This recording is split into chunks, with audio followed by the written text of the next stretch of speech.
Good afternoon, everyone. This is the Vermont House Committee on Commerce and Economic Development.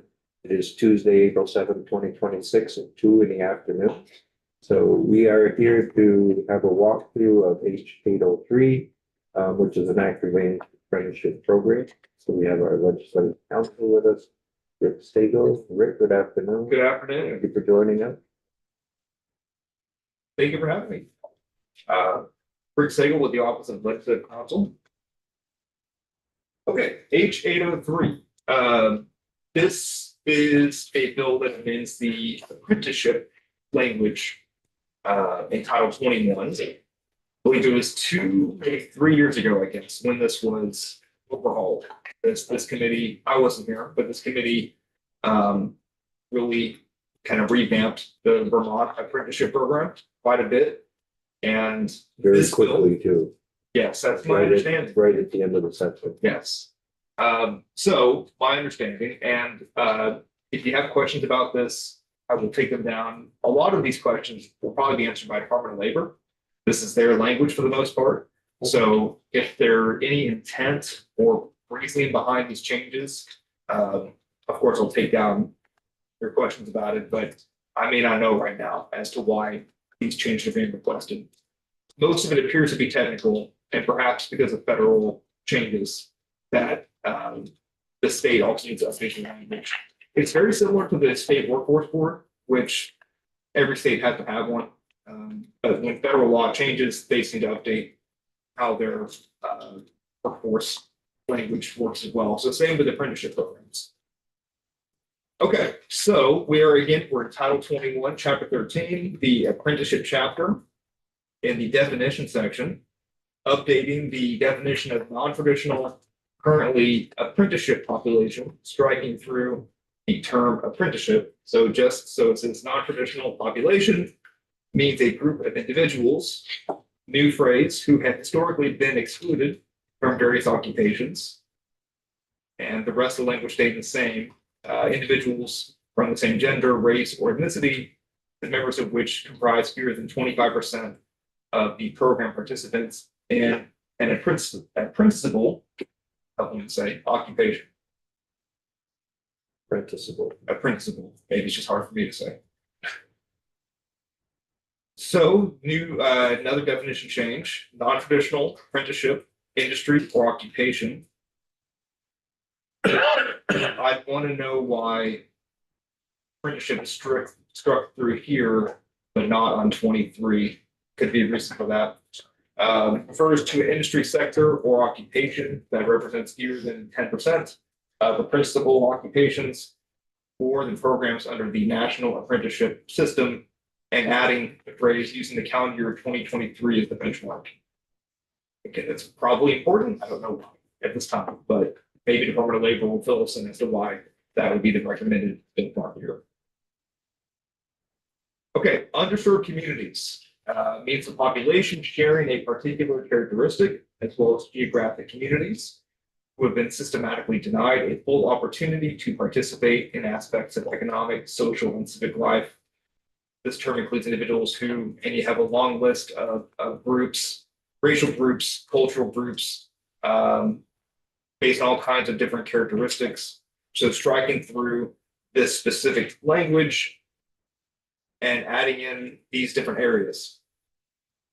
So going back up to the legal language, this term includes individuals who face employment barriers based on age or former incarceration, live in rural areas, lack access to transportation options or high-speed internet, are veterans or spouses of veterans, and are otherwise adversely affected by poverty, discrimination, or inequality. And then striking through individuals may belong to more than one underserved community and face intersecting barriers. So this probably has to do with federal guidance. Could be. We'll find out. We'll hear from Jay. It's a pretty substantial change. Yeah.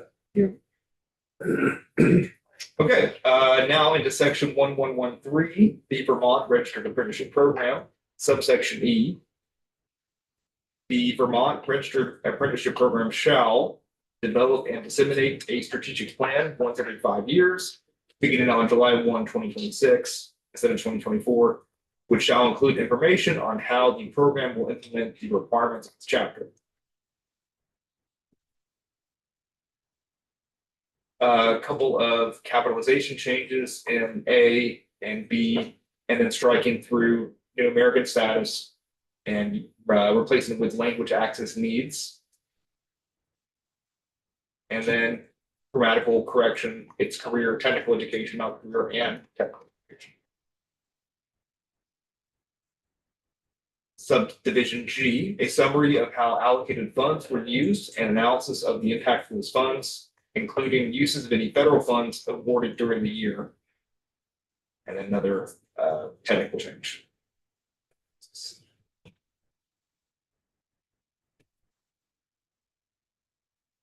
Remember, we had that defined.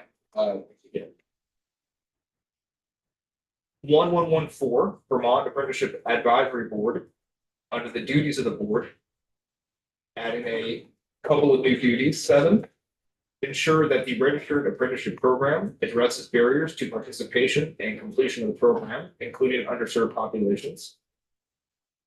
Strengthen relationships with community partners that serve underserved populations and historically marginalized communities that have not previously accessed apprenticeship programs, and individuals who face systemic barriers to participation in the program, as evidenced by disproportionate lack of participation in apprenticeship programs.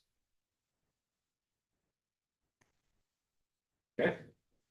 1119 apprentices registered agreement, under what the agreement shall contain, striking through social security number. So just the date of birth and not the social. I believe the social is optional later. It's not required. To conform with to the Federal Equal Employment Opportunity Act under federal law, and for compliance with reporting and analysis of the Vermont Registered Apprenticeship Program, voluntary disclosure of the apprentice's race, color, national origin, place of birth, sex, gender identity, primary language spoken, age, veteran status, striking through ethnicity. Do you know why we're striking the social security and not just adding in I-10? Not a question I can answer now, That'll be, but I will note that. Yeah, because I mean, the department will be here on Friday, but that would cover all. Just popped in I-10 as well.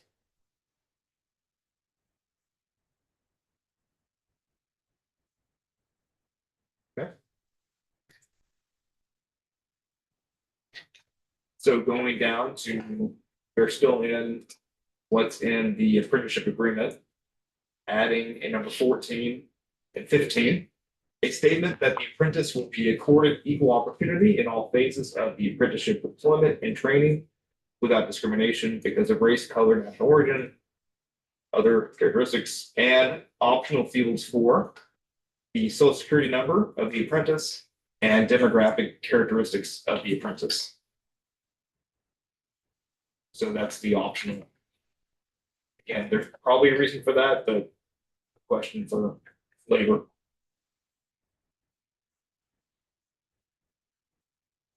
Under the pre-apprenticeship program, striking through registered and replacing with certified, looks to be a technical change. Under the youth apprenticeship programs, a youth apprenticeship program is one that prepares a youth apprentice for acceptance to an apprenticeship program and is designed for youth apprentices who, and striking through, start the program while still enrolled in high school, and instead, who have not completed secondary education, are in an educational program approved by the Agency of Education, and are enrolled in a career technical education program.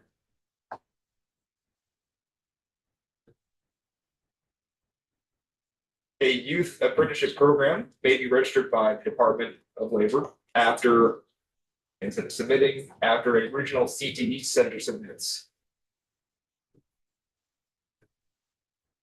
following information.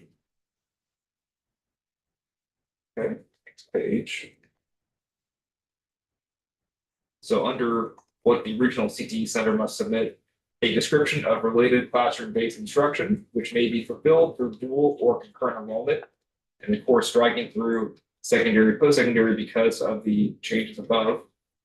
7, whether and how the program is aligned with the high school diploma requirements, striking through and career clusters. 9, if a program includes paid work during or outside the school year and outside the school day. A progressively increasing, clearly defined schedule of wages to be paid to the youth apprentice as skills are mastered. How the program prepares the youth apprentice for placement in further education, employment, or a registered apprenticeship program. Striking through the terms by which the program grants advanced standing or credit to individuals applying for the youth apprenticeship with demonstrated competency or acquired experience, training, or skills, and replacing that with a statement of advanced standing that specifies the advanced standing requirements by which participating employers and the program will grant credit to students who are interested in transferring to full apprenticeship registration upon completion of the youth apprenticeship program. 12 is new, an accounting of costs for the program covered by the participating partners, grants, or other sources of funds. And 13 is new, an assurance that school staff, employer partners, and others involved in the program are aware of youth legal protections regarding child labor, wage payment, youth apprenticeship, and other applicable laws and regulations.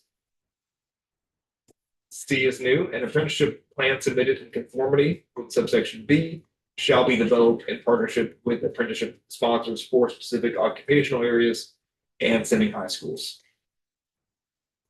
The act would take effect July 1 of 2026.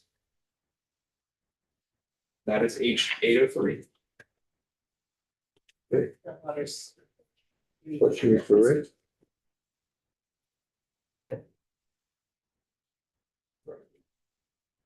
We have one letter for Representative Tony Nicholas.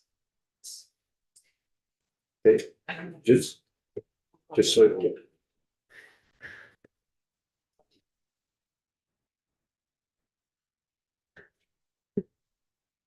Okay, so how it is that we will put this into S-173 because we need to get this.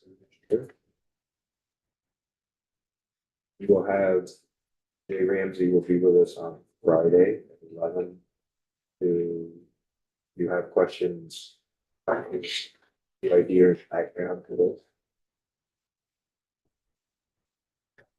Do any questions for Rick? Rick, thank you.